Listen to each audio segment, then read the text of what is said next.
Evidence of a covert tunnel is found by Gary. Could the numerous unresolved questions be resolved by this hidden tunnel? To learn more, keep watching.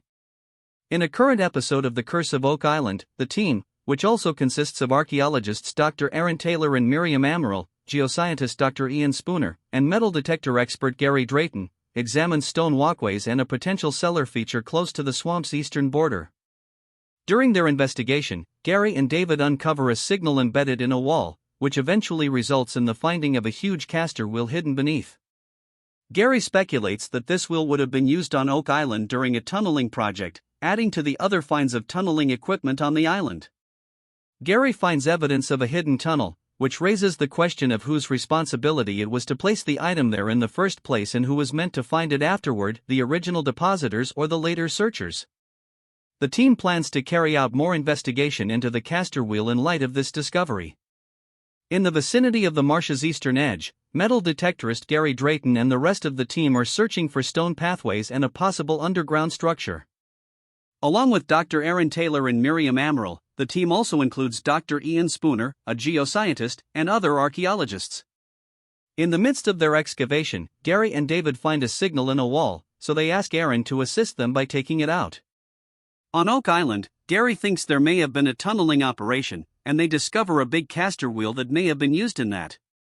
It is unclear whether or not this find was left by depositors or searchers, because it adds to the body of evidence of earlier tunneling tools discovered on the island.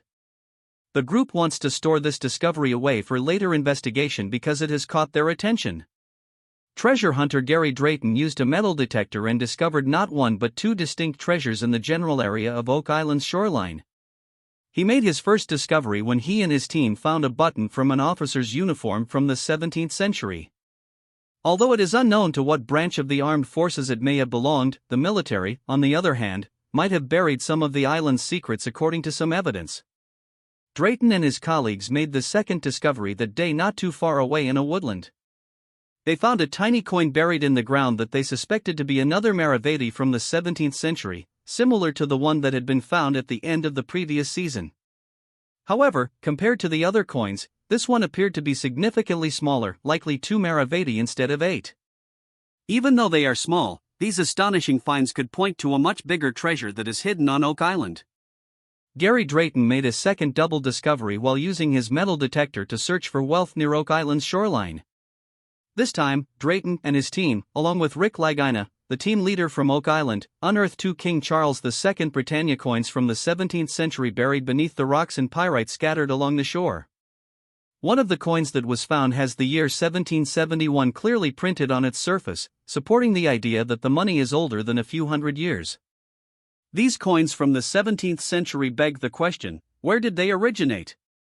Could they have been dropped accidentally by someone searching for buried treasure in a hurry? Or else, and this is where there is reason for optimism, could they have been left there by a wealthy group that was on Oak Island looking to conceal its own loot? The Oak Island crew would, without a doubt, have to do more investigation. Generally speaking, the history of treasure hunting on Oak Island can be traced back to the time the money pit was dug there. The pit, commonly known as the money pit, is supposed to contain hidden wealth.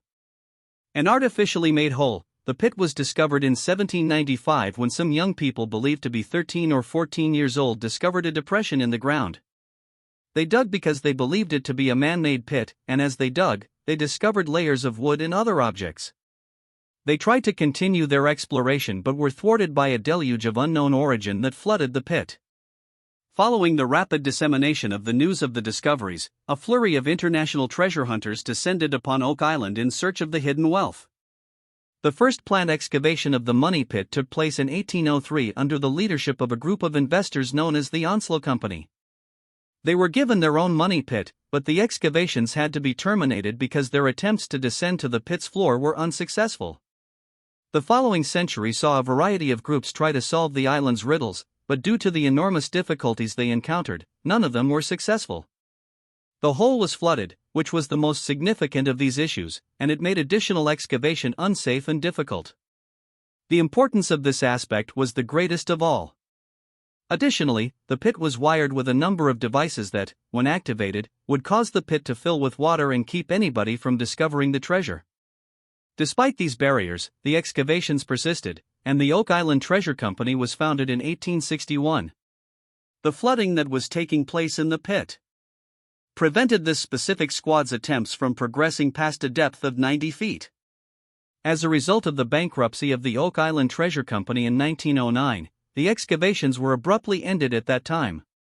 Since then, a number of additional teams have tried to locate the riches hidden on Oak Island, but the enigma of the money pit has remained a secret. The discovery of the money pit and the initial excavations on the island both had a significant impact on the evolution of the island's history as well as the ongoing search for treasure there. Even with the challenges and roadblocks that were encountered, this is true. Despite the various challenges and disappointments encountered over the centuries-long search for riches on Oak Island, the mystery surrounding the island's location continues to fascinate people. The quest to unravel the mystery surrounding the island has recently been taken on by a number of new entities. In 2010, the Oak Island Tourism Society was founded as a group dedicated to preserving the island's history and encouraging tourism. The most notable change to have taken place in recent years is this one. The Oak Island Archaeological Society has played an important role in raising public knowledge of Oak Island and the treasure hunt, in addition to participating actively in several archaeological digs on the island. The Lagina brothers will probably receive the lion's share of the treasure. First of all, the Lagina brothers' ongoing search of Oak Island is authorized by the Treasure Trove License.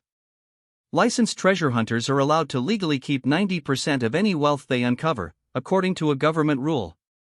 Marty goes on to suggest that it is very likely multiple claimants would surface and argue that they had a right to the treasure's contents if a sizable treasure were found on Oak Island. These claimants may rely on some element of their residence, ancestry, or another factor to support their claims. There will undoubtedly be a lot of people trying to get their hands on at least some of the fabled riches, but it is impossible to say who, if anyone, will be successful. The Lagina brothers and the government would both have legitimate rights over at least some share of the treasure, making them the obvious choice for at least two recipients. However, it is impossible to predict if a situation like this would ever happen.